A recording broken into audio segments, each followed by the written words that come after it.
What's good, you guys? So this video is about Sagittarius ascendant, right? Uh, so I've been going on the internet and I seen that a lot of the videos that I've watched about Sagittarius ascendant to me are not really. They kind of missed the point. They kind of missed the ball when it comes to describing it, because they will say this is what a Sagittarius ascendant is, and they'll have kind of like these bullet points as to what it is, right? They say the basic things that everybody, you'll see all these videos say the same thing, where, oh, you like to travel, or you're really outgoing, this, that, and the third. So they kind of have like these bullet points of what it is. When really, what the Sagittarius ascendant, the true Sagittarius ascendant experience is experiencing that energy when you know you're not it.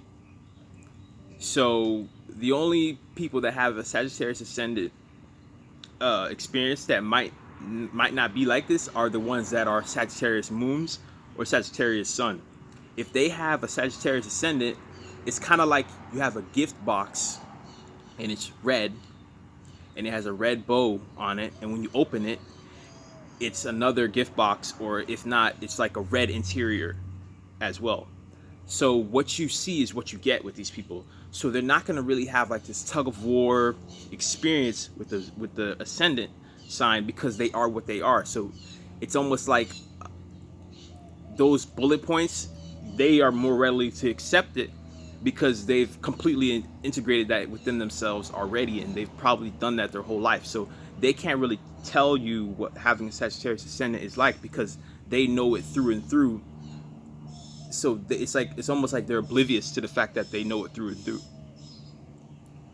Whereas somebody like me, who's dealing with the tug of war aspect of it, I can explain it to you, because you might be dealing with the tug of war aspect of it. And the majority of people have a Sagittarius ascendant, aren't Sagittariuses, or have Sagittarius moons. So if I explain it, you're gonna see like, oh yeah, I know, because I'm not a Sagittarius ascendant, yet this happens to me. Versus somebody who's saying, I'm a Sagittarius moon, or I'm a Sagittarius sun, and this is what it's like. Like, of course, you know how to deal with the energies. It's what you are. So it's kind of redundant coming from you. But coming from me, a person that's dealing with the tug of war aspect of it, you're gonna learn, you're gonna see it from a different perspective. I hope I explained that correctly.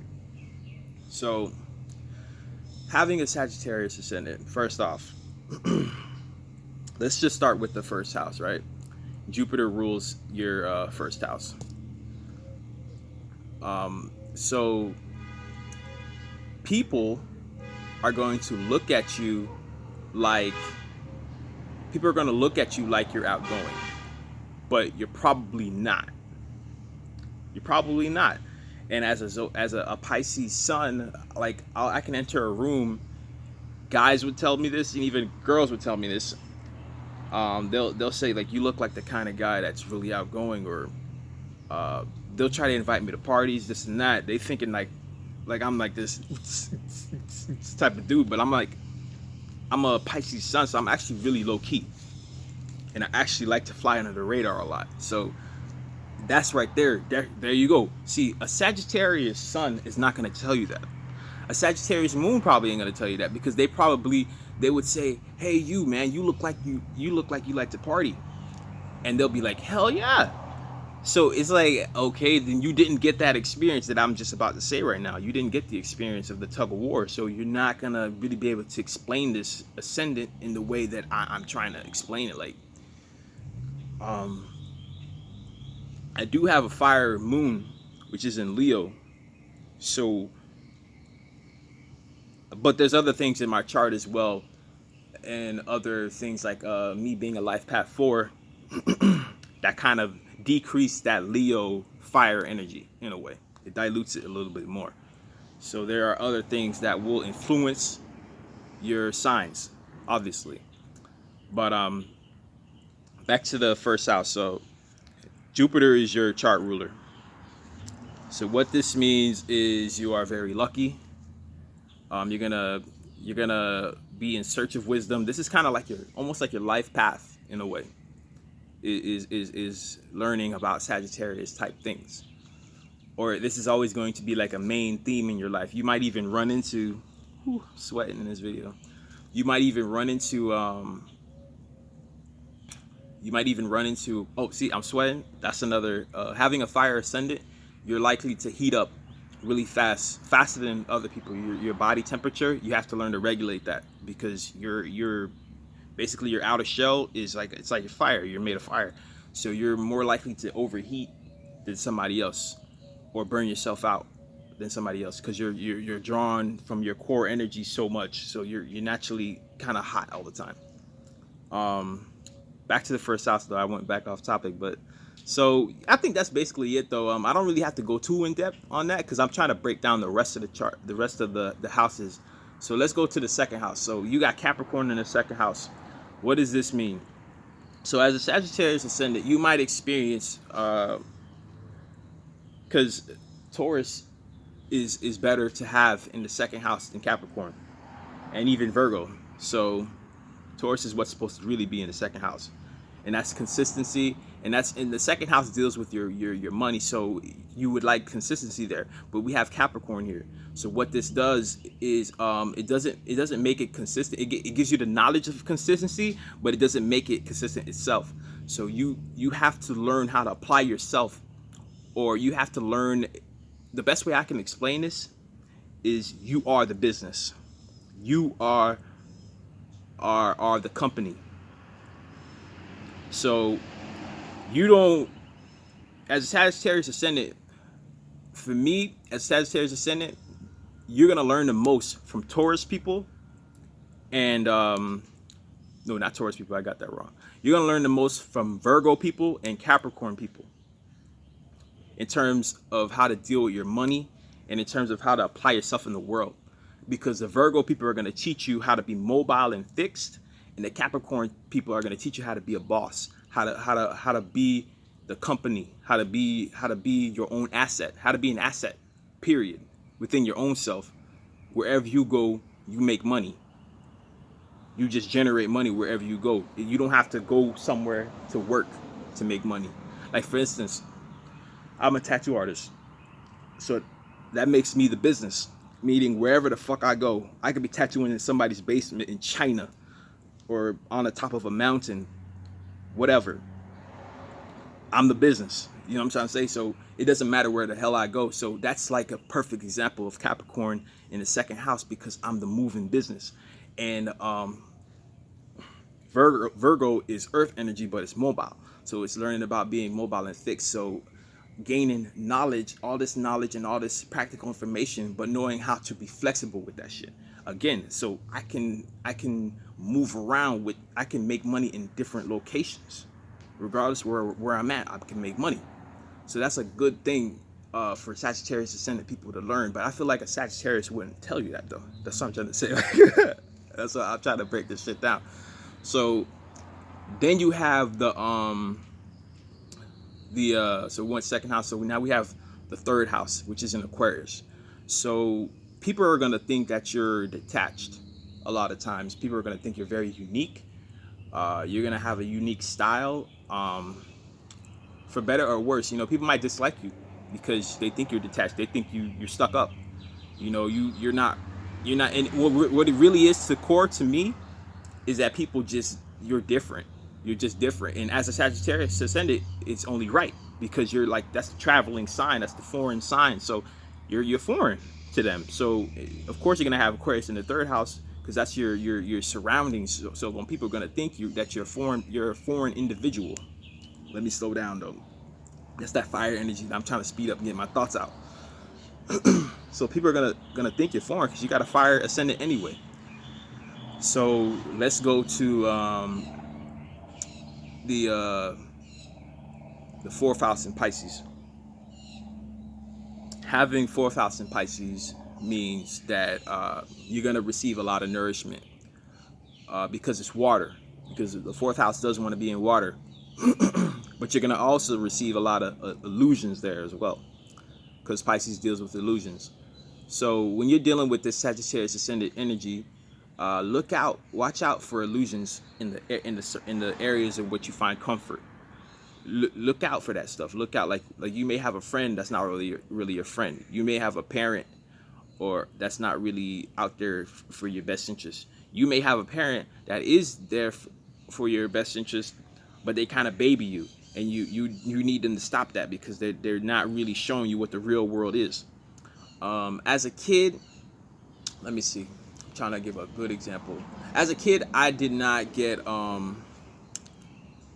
as a kid, I always did have like my grandmother was always there for me, regardless of what was going on. But see, I guess this part I can't be as genuine, or I can't really say that many Sagittarius people are gonna relate to me, because I didn't have a very I wouldn't say I had a super nourishing upbringing, because I had a very chaotic upbringing. But that's only because I have Moon in the 8th house, so that's not the same. That's why this part I can't really be. You're probably not gonna connect with me that much on this aspect.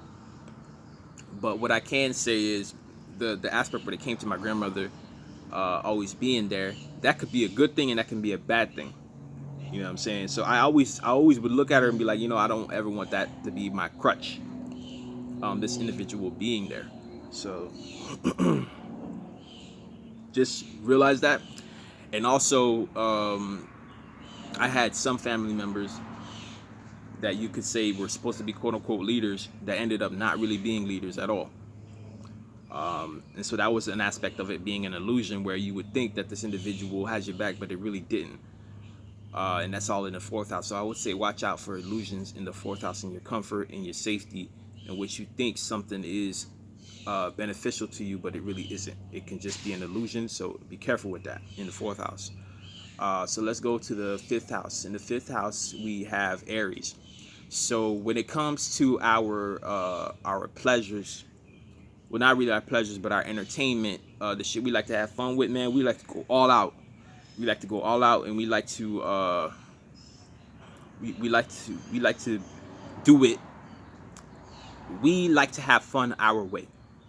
We don't want to have fun your way. We don't want to play your games. We kind of want to play our games. Like, we might go to some party or whatnot, and we might seem like we want to play the games that you're playing, but really we just want to play our game. We want to do what we want to do, because we have Aries in the 5th. Aries is it's kind of like a selfish sign.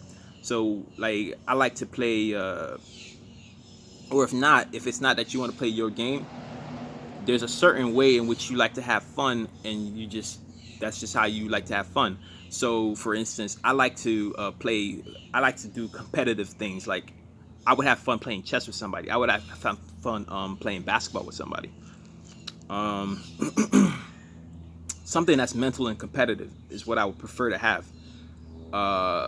And that's how I would get to, like, we would have the most, if I was going out with a girl and we could add something competitive in there on that level, that shit would be super fucking fun for me.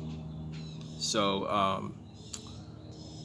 I guess, I don't know if people relate to that or not, but I just think like Aries in the 5th house is kind of selfish with your entertainment.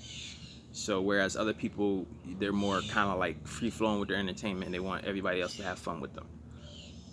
We kind of like, no, we kind of just, we want to have fun a certain kind of way, because that's how we get our rocks off, I guess. So let's go to the 6th house. 6th house is in Taurus. So Taurus 6th house. People think you work and move really slow. So as a Sagittarius ascendant, man, people would think, they would look at me, right, and I look super athletic to them. They always tell me, I always get that all the time, because Sagittarius ascendant people, they naturally look athletic, right? Or they have a strong build. So they're like, you look athletic, why are you moving this slow? I'll be working, right? And they're like, why this dude moving so slow? But really, Taurus in the 6th house, as a Sagittarius ascendant, you have that there because you're such a sporadic fire energy that you need to learn how to contain it, or else you're gonna be all over the place like bird shit.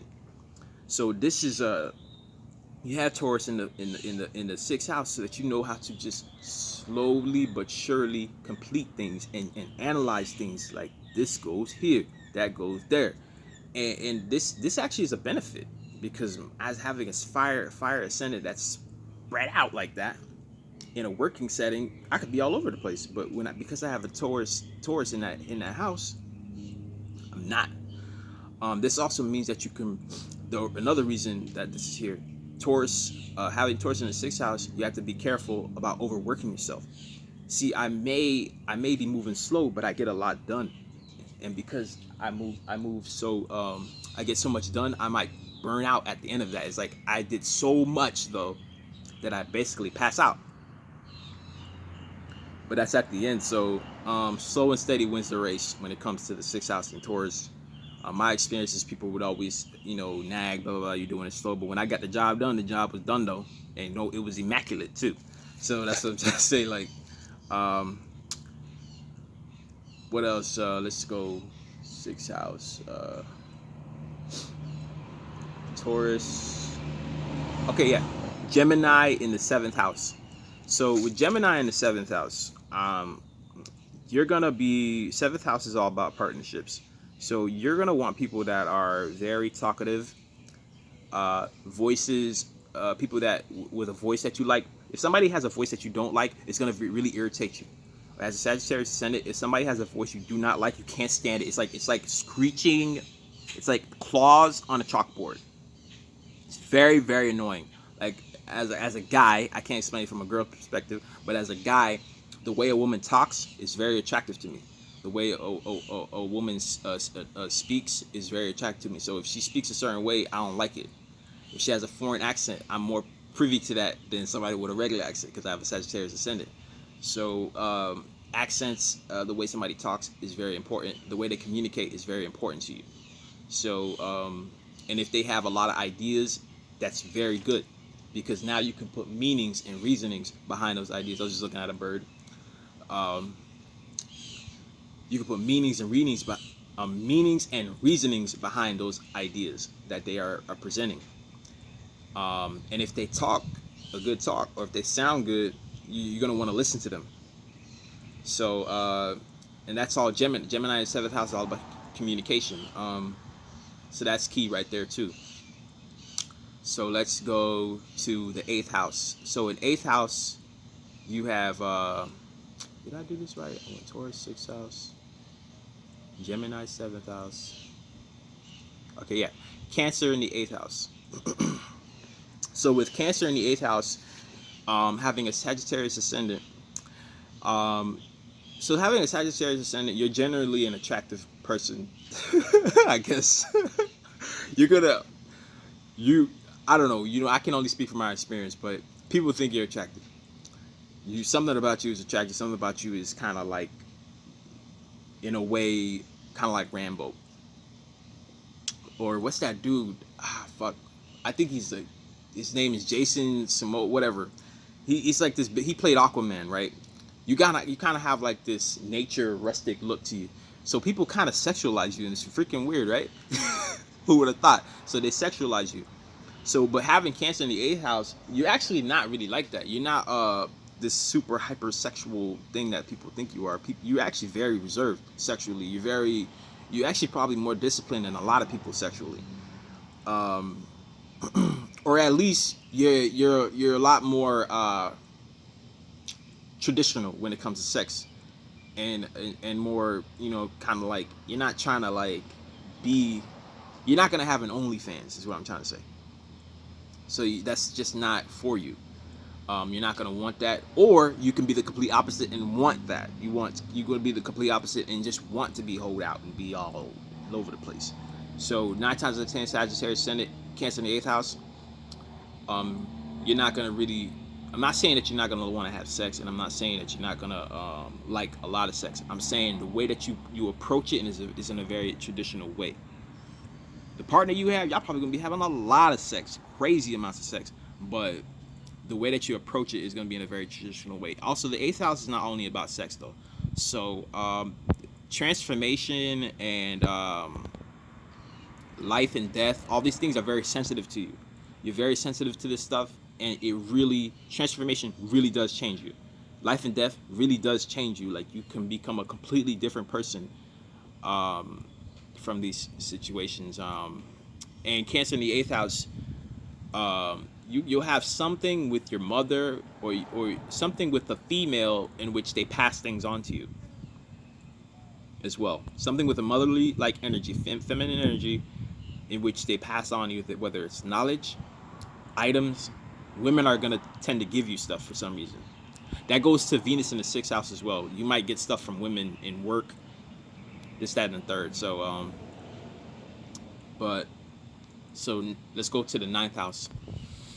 Ninth house in Leo. What is that like? So when you want to travel, you want to do it big.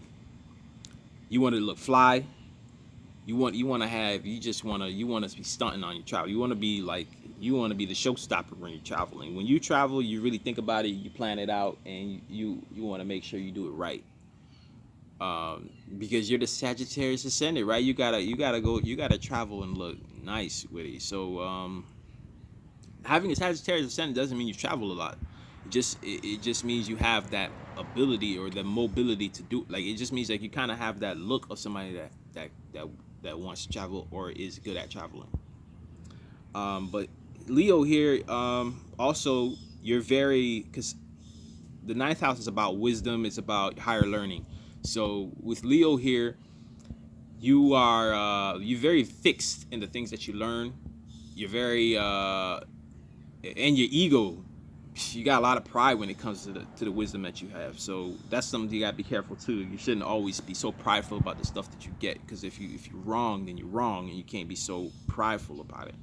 So Sagittarius ascendants in arguments, it can really be down the line when it comes to pride, because to them that's their pride on the line when you arguing with them about wisdom, philosophy, and philosophy. So that's another thing.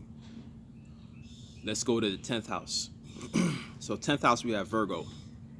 So how a Sagittarius ascendant wants to present himself is very businesslike, very practical, almost like a librarian. That's how they would like to present themselves to the world in terms of business. They don't want to look too crazy. They're always going to have a touch of adventure to their style, but they want to present themselves as somebody that's very practical and really knows what they're saying, is well informed, has the books ready, like just knows everything by the book. That's not what they want to present themselves. You see how I'm talking with my hand? Like, I really know what I'm talking about. Like, they want to present themselves like that. But also having a Virgo in the 10th house means that you're gonna want to be an asset to somebody. You're gonna want to be able to help people. So, and the best way to help people is to be very versatile but fixed. So very versatile but consistent. And that goes back to me being a tattoo artist and being able to go make money wherever the hell it is that I'm at. That's very important, because that makes me less likely to be a liability for people. So yeah, and the public might see you as somebody that's an asset, somebody that is very helpful, and somebody that basically doesn't really need people because they can move around and do their own thing. So let's go to the 11th house. 11th house in Libra. So with philosophy, not philosophy, sorry. 11th house in Libra, with groups and organizations. This has always been a kind of hazy area for me. You want to be very balanced in these situations. You want to be well liked in these situations when it comes to groups and organizations in the Aquarius house. But having Libra here in the Aquarius house, you don't want to be too fixed on how you communicate and how you interact with these groups and organizations. You want to be balanced. So what I've realized, in my opinion, is like I will try to enter a group or organization, and it will try to kind of make me fully commit to them and be a part of them, and that to me is imbalanced. That to me is too much Aquarius energy. That's too fixed energy, and as a Libra, I try to balance it. So I'm always kind of one foot in, one foot out. I'm with you guys, but I'm not, because I need that balance. I don't really have too much to say on that house, honestly. That's always been kind of weird placement for me. But just know that's what it has to deal with. My experience has just been, whenever I've joined groups and organizations, I've never been fully into them. They have to be completely aligned with my ideals for me to really be into it. I need that balance. I can't be completely maybe if I had Aquarius there, maybe I would be completely integrated in it because I would have already chosen something that's completely what I am. But having Libra there, I'm more looking for the balance rather than being fully integrated into things. So finally, we have Scorpio in the 12th house. Whew, this part of the chart, man, having a Sagittarius ascendant and Scorpio in the 12th house, man, it's almost like in a past life you had a very transformative past life, and it's left you with so many experiences, good and bad,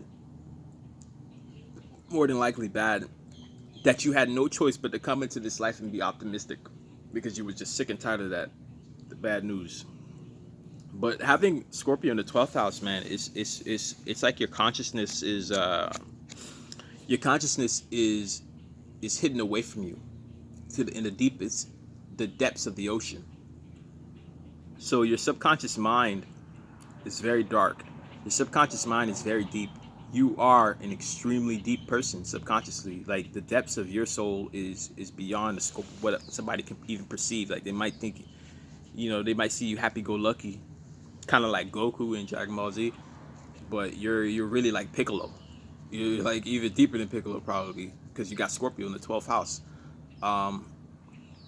This makes you very psychic, super spiritual, man. Super spiritual people. Sagittarius people are so spiritual, and Sagittarius ascendant people are really spiritual, more than likely, just with this placement alone. They're very fixated on their spirituality. It's a very an emotional thing for them. It's a very transformative thing for them. A lot of Sagittarius ascendant people have this inner spiritual power that they can tap into, but they just don't know it yet. And eventually they're gonna get to the to experience that. Eventually they're gonna find that.